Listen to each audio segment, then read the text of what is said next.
And welcome back. These are the MAT 1140 notes, Chapter 4. This is Section 4.3, Converting Time, Temperature, and Other Special Measurements. We're going to do these two ways. We're going to do unit ratios and unit conversions just to give you an option. I tend to stick with unit ratios because then I make sure that I'm multiplying or dividing the same numbers, but please use whatever makes the most sense to you. Okay, so here I want to convert 3 hours to minutes. So I'm starting with 3 hours. I know that 1 hour, and I'm putting it in the denominator so I can cancel the units. 1 hour is 60 minutes. And remember, those unit ratios mean we have two different measures, but they've got to measure the same thing. So this gives me a 3 times 60 minutes, which is 180 minutes. Here's our unit rate.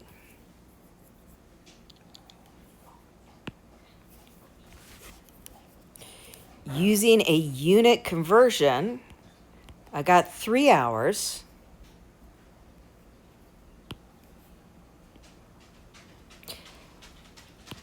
I know that each hour is 60 minutes. And I get 180 minutes. Notice, we get the same answer either way. It really is just a matter of what makes most sense to you. So 5/6 of an hour. And remember, we're talking parts of an hour. The hour label goes in the numerator. Again, 60 minutes over 1 hour. I do this so I know that I am either multiplying or dividing correctly because the units are in the right place. I can cancel the 6 with the 60, make that 5 times 10, and I get 50 minutes.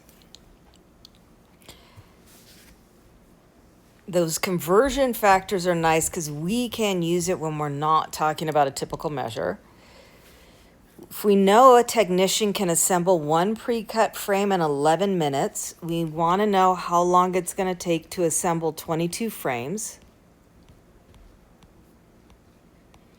Again, I want frames to cancel.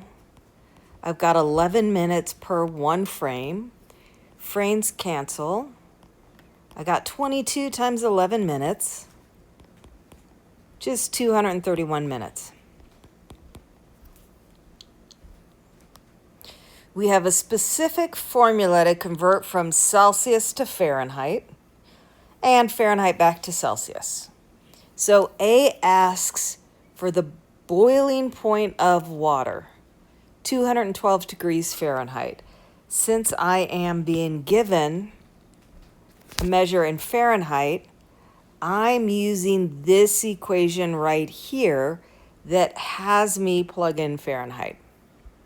So degrees Celsius is going to equal 5/9 times 212 minus 32. 5/9 times 180. 5 times 180 over 9. The 9 divides into the 180 20 times. I get 5 times 20, which is 100 degrees Celsius. For B, we are converting 77 degrees Fahrenheit, so I'm using the same formula. I got 5/9 times 77 minus 32. That's 5/9 times 45. Again, I'm going to do the same thing. I got 5 times 45 divided by 9. The 9 goes into the 45 5 times, and I get 25 degrees Celsius.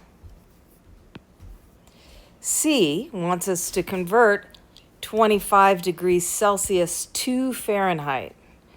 Now, since we already have degrees Celsius, we're using this formula right here.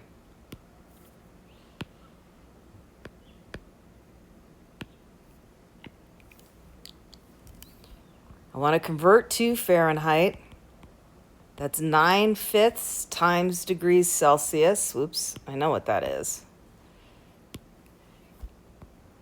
25 plus 32.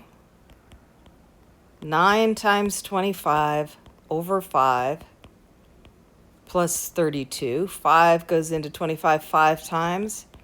I get 45 plus 32, which is 77 degrees Fahrenheit, which makes sense since that's what we just converted to Celsius. Okay. Now the table for this is at the very end of this, just for spacing. Sorry. We've got some units we don't typically hear. So if you go to the end of the notes, I've got an atto unit, a femto, pico, nano, micro, milli, centi, deci. Yeah, we get to the ones that we recognize. So let's see what we got here. I got 12 nanoseconds.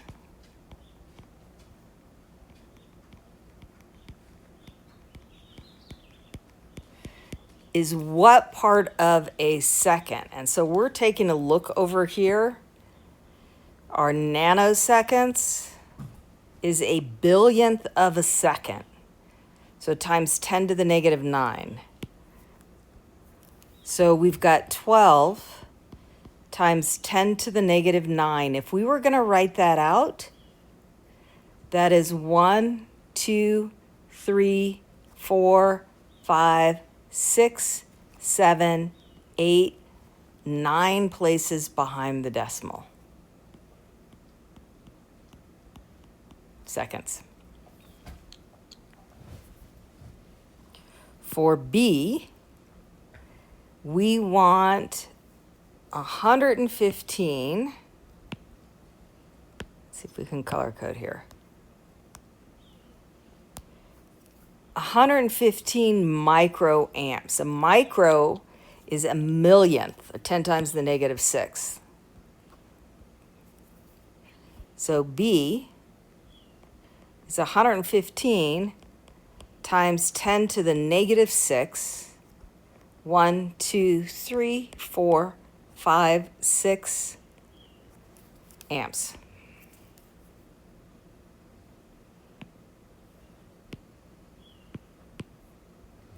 And C, we're going the other direction. Oops. We want megawatts. So down here, megawatts is 1 million times.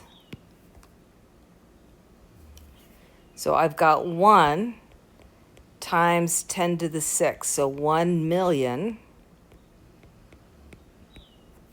watts.